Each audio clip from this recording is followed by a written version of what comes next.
The lost prophet, who was Enoch. And Enoch walked with God, and he was not, for God took him. Genesis 5:24. In one cryptic verse, the Bible introduces one of the most mysterious figures in history, Enoch. He's not a warrior, not a king, not a priest. He's something else entirely. A man who didn't die, but was taken by God. Who was he? Why was his book removed from Scripture? And what secrets did he record before the world was wiped clean? The Book of Enoch, written long before Christ, details a spiritual journey that crosses dimensions, uncovers cosmic laws, and warns of coming judgment. This book may have been banned, hidden, and dismissed. But today, we open it. In the Book of Enoch, we find a lost scroll of prophecy, tied directly to the angels, the Nephilim, and the ancient war between good and evil. Let's begin with the man himself. Enoch was the seventh generation from Adam, great-grandfather to Noah. He lived 365 years before being taken by God. But according to ancient Jewish writings, especially the Ethiopic Book of Enoch, he was a prophet, priest, and intercessor between heaven and earth.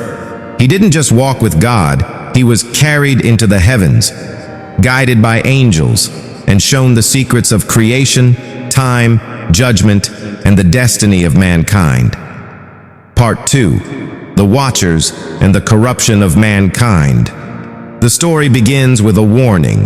Heaven was watching earth, and the angels, known as the Watchers, saw something forbidden, the beauty of human women. 200 of them, led by the angel Semjaza, made a pact atop Mount Hermon.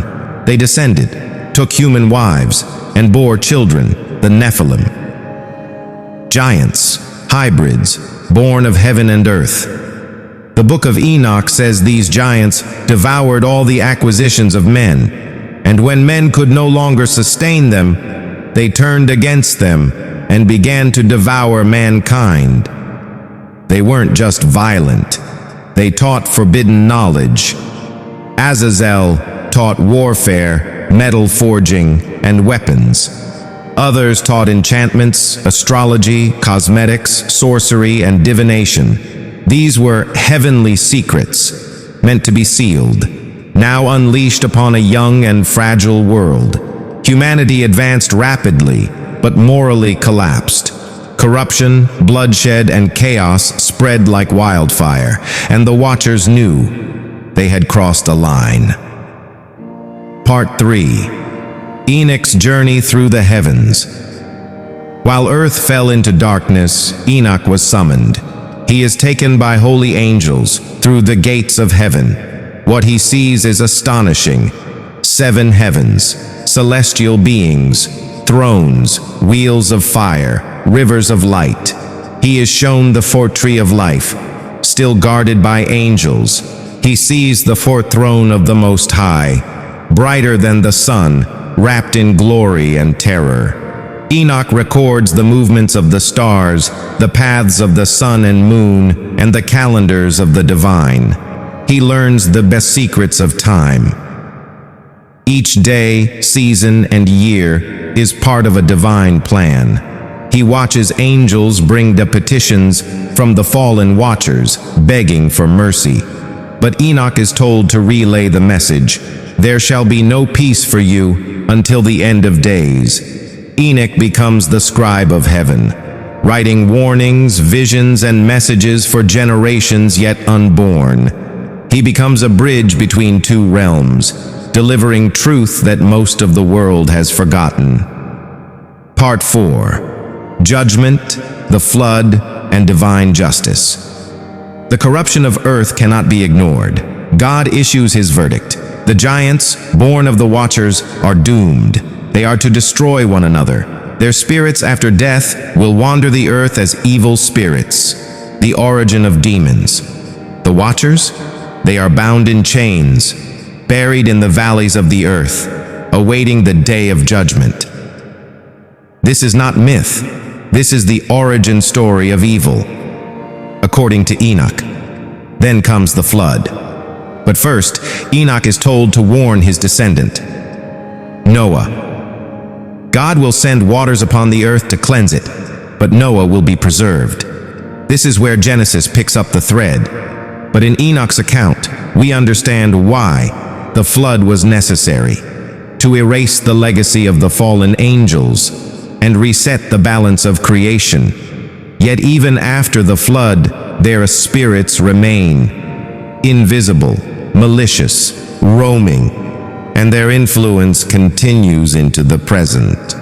Part 5. Prophecies of the End. Enoch's vision stretches far beyond his own time. He is shown the rise and fall of kingdoms, the corruption of religion, and the final judgment of the wicked. He writes of a coming Messiah, called the Son of Man, who will sit on a throne of glory, judge the kings of the earth, and rule with justice. He describes a resurrection of the dead, a paradise restored, and an age of righteousness where evil is no more. Sound familiar? These are Revelation-level prophecies, but they came centuries before. John ever set foot on Patmos? Enoch speaks of stars falling from heaven, beasts rising, and the Book of Life, concepts echoed in Revelation. So we ask again, was the Book of Enoch inspired, or was it erased because it revealed too much? Part 6. Banned from the Bible. Why Enoch was erased despite its ancient roots and early Christian support. The Book of Enoch was banned. By the 4th century, church councils debated which books were canon.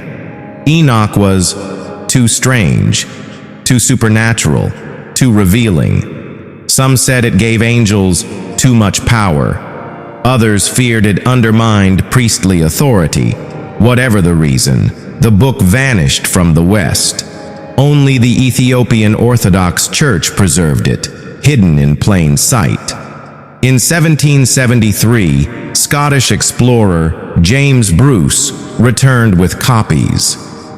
For the first time in centuries, the West saw it again. Since then, Enoch has fascinated scholars, mystics, and truth-seekers alike. It's more than a myth.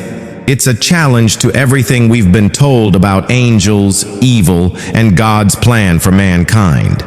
Today, as ancient scrolls are unearthed and digital archives grow, the Book of Enoch is finally being read again. Maybe it was never lost. Maybe it was waiting for a generation brave enough to unseal the scroll. The scroll has opened. This is the hidden scroll. If the Book of Enoch was erased, what other truths have been buried? Subscribe and stay with us as we explore forbidden texts, hidden histories, and the secrets beneath the surface of Scripture. Like, comment, share, and ask yourself, what if the fallen angels never left?